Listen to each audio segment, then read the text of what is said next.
और वहीं भारतीय जनता पार्टी के 29 उम्मीदवारों की लिस्ट जारी हुई है और इसी पर बातचीत करने के लिए हमारे साथ वीरेंद्र सचदेवा से खास बातचीत की हमारे संवाददाता ने। क्या कुछ कहा, सुनिए। दिल्ली बीजेपी के अध्यक्ष वीरेंद्र सचदेवा इस वक्त हमारे साथ मौजूद है। सर, बीजेपी ने अपनी पहली सूची जारी कर दी है, कैसा देख रहे हैं आगे का मुकाबला? देखिए, अच्छा है मुकाबला। हम तो दिल्ली में सरकार बनाने जा रहे हैं और आज जो हमने 29 उम्मीदवार घोषित किए, आप देख ही रहे हैं कि अनुभव भी है, युवा भी हैं, योग्यता भी है और सब कार्यकर्ता हैं और सबको निस्संदेह इस चुनाव को जीतने की एक ललक है, सबके मन में आग है और अब लगता है कि हम दिल्ली में डबल इंजन की सरकार बनाने जा रहे हैं। किस सीट पे सबसे ज्यादा मजबूती मान रहे हैं और कहाँ लगता है कि ज्यादा काम करने की जरूरत है? दिल्ली की 70 सीटें जीतने जा रहे हैं। हमारे लिए सारी सीटें एक बराबर है, लेकिन नई दिल्ली, कालकाजी और जंगपुरा, इन तीनों सीटों पर भारतीय जनता पार्टी विजय होगी। सर, कल पीएम की रैली भी है, तो क्या कोई घोषणा की जा सकती है पीएम की तरफ से कि दिल्ली विधानसभा चुनाव के मद्देनजर? तो मैं भविष्यवाणी नहीं कर सकता, लेकिन माननीय प्रधानमंत्री हमेशा दिल्ली को लेके उनके मन में सॉफ्ट कॉर्नर रहता है और कुछ ना कुछ सौगात वो दिल्ली को देते ही हैं। कल भी उन्होंने दिल्ली को बहुत सौगात दी है, तो कल भी कुछ ना कुछ योजनाओं का अनावरण तो होगा ही। तो आप सुन रहे थे दिल्ली बीजेपी अध्यक्ष वीरेंद्र सचदेवा को, जिन्होंने जो बीजेपी की जो पहली उम्मीदवारों की जो है सूची वो जारी हो गई, उस पर अपनी प्रतिक्रिया दी है। सहयोगी मनोज कोहली के साथ दिल्ली से टोटल टीवी के लिए विशाल सिंह। और वहीं इसी पर ज्यादा जानकारी साझा करने के लिए हमारे साथ एसोसिएट एडिटर प्रदीप कुमार जुड़ चुके हैं। प्रदीप कुमार जी, दिल्ली विधानसभा चुनाव नजदीक है और ऐसे में सभी राजनीतिक दल अपनी अपनी तैयारी में नजर आ रहे हैं और भारतीय जनता पार्टी की अगर बात की जाए तो भारतीय जनता पार्टी ने पूरे चिंतन मंथन के साथ 29 उम्मीदवारों की ये पहली लिस्ट जारी कर दी है। तो 29 उम्मीदवारों की इस लिस्ट में कौन कौन से ऐसे बड़े चेहरे हैं जो इस लिस्ट में नजर आ रहे हैं? देखिए, दिल्ली विधानसभा चुनाव का रन और बीजेपी की पहली लिस्ट जारी हो गई है। इस लिस्ट में 29 उम्मीदवारों के नाम का ऐलान हुआ है और प्रमुख उम्मीदवार जिस तरीके से यहाँ पर अरविंद केजरीवाल के खिलाफ नई दिल्ली सीट से प्रवेश वर्मा इस लिस्ट में शामिल हैं, उनको टिकट मिला है। वहीं सीएम आतिशी के खिलाफ रमेश बिधूड़ी पूर्व सांसद चुनाव मैदान में उतारे गए हैं।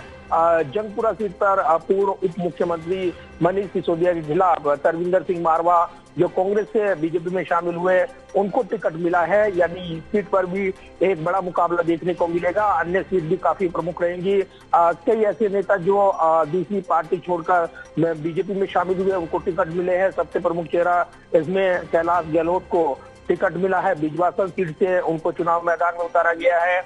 इसके अलावा जो अन्य नेता है वो भी इस लिस्ट में शामिल हैं, जिसमें कई प्रमुख चेहरों को टिकट मिला है। इसमें खासतौर से हम देख रहे हैं आदर्श नगर सीट से राजकुमार भाटिया, बादली से दीपक चौधरी, रेठाला से कुलवंत राणा, नागलोई जाट से मनोज शौकीन, मंगोलपुरी सीट से राजकुमार चौहान जो कांग्रेस छोड़कर बीजेपी में शामिल हुए, उनको टिकट मिला है।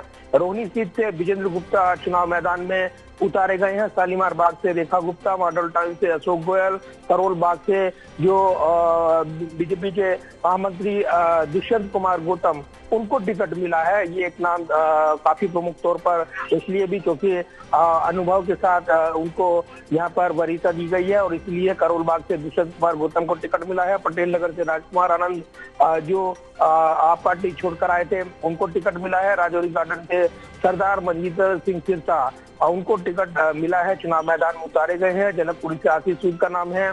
तो कई प्रमुख चेहरे इस लिस्ट में शामिल हैं और सबसे जो प्रमुख सीट यहाँ पर देखने को मिल रही है, नई दिल्ली सीट, कालकाजी, इसके अलावा जिस तरीके से जंगपुरा सीट, वो काफी रोचक मुकाबला यहाँ पर देखने को मिलेगा क्योंकि ये त्रिकोणीय मुकाबला एक जोरदार बनकर उभरेगा क्योंकि कालकाजी सीट से कांग्रेस ने अलका लांबा को मैदान में उतारा है और ये सीट जिस तरीके से रोचक मुकाबले में तब्दील होगी। दूसरी तरफ नई दिल्ली सीट से जो पूर्व मुख्यमंत्री अरविंद केजरीवाल, उनके खिलाफ मैदान में उतारे गए हैं। यहाँ पर कांग्रेस की ओर से संदीप दीक्षित मैदान में है और अब प्रवेश वर्मा को भी बीजेपी ने चुनाव मैदान में उतारकर इस सीट पर एक जबरदस्त लड़ाई उसका इशारा कर दिया है। इसके अलावा भी जिस तरीके से हम देख रहे हैं जो कि मुकाबले में परपरगंज की सीट है, वो भी एक हॉट सीट मानी जा रही है। रविंद्र नेगी को चुनाव मैदान में उतारा गया है जो कि वहां से काउंसलर भी हैं बीजेपी के। ऐसे में इस सीट पर भी एक बड़ा मुकाबला बनकर उभरेगा क्योंकि अवध ओझा इस सीट पर उम्मीदवार बनाए गए हैं। वहीं पूर्व दिल्ली के अध्यक्ष रहे प्रदेश अध्यक्ष चौधरी अनिल कुमार इस सीट से मुकाबले में हैं। तो ये सीट भी हॉट सीट में गिनी जा रही है। जी बिल्कुल। और प्रदीप कुमार जी, अगर बात की जाए तो ऐसे में सीएम आतिशी के खिलाफ बीजेपी ने रमेश भिदोड़ी को और कांग्रेस ने अलका लांबा को चुनावी मैदान में उतारा। त्रिकोणीय मुकाबला कितना दिलचस्प नजर आएगा? देखिए, बिल्कुल त्रिकोणीय मुकाबले में तो यहाँ पर तमाम सीटें नजर आएंगी। जो प्रमुख सीटें हैं वो निश्चित तौर पर नई दिल्ली सीट, इसके अलावा जंगपुरा सीट और साथ ही जो मुख्यमंत्री आतिशी की सीट है कालकाजी, वो मुकाबले में नजर आने वाली है। तो एक बड़े मुकाबले में तब्दील होगा दिल्ली का चुनावी मुकाबला, क्योंकि इससे पहले आम आदमी पार्टी ने अपने उम्मीदवारों को और यहाँ पर सबसे पहले ऐलान किया था 70 की 70 सीटों पर। इसके बाद कांग्रेस की जो लिस्ट आई थी अलग अलग, उसमें 47 उम्मीदवारों के नाम का ऐलान हुआ था। अलका लांबा का नाम बाद में आया जब उनको कालकाजी से उम्मीदवार बनाया गया। 48 उम्मीदवार अनाउंस किए गए और अब बीजेपी के 29 उम्मीदवारों की लिस्ट सामने आ गई है और इस लिस्ट में कई चौंकाने वाले नाम है। तमाम समीकरणों को साधते हुए बीजेपी केंद्रीय चुनाव समिति ने इस लिस्ट को मंजूरी दी है। तो अब एक रोचक मुकाबला, दिल्ली का चुनावी दंगल, वो आगे बढ़ता नजर आ रहा है और निश्चित तौर पर बाकी बचे उम्मीदवारों की लिस्ट भी जल्द रिलीज की जाएगी। कल प्रधानमंत्री एक और रैली कर रहे हैं दिल्ली में, बड़ी सौगात देने वाले दिल्ली वासियों के लिए।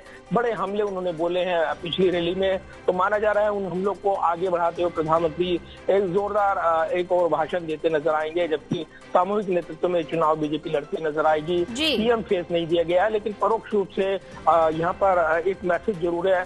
प्रवेश वर्मा अगर ये चुनावी मुकाबला फतेह करते हैं तो निश्चित तौर पर बीजेपी के लिए एक बड़ा चेहरा यहाँ पर दिल्ली में वो लॉन्च हो सकता है, ये कहा जा रहा है। जी प्रदीप कुमार जी, ज्यादा जानकारी साझा करने के लिए आपका धन्यवाद।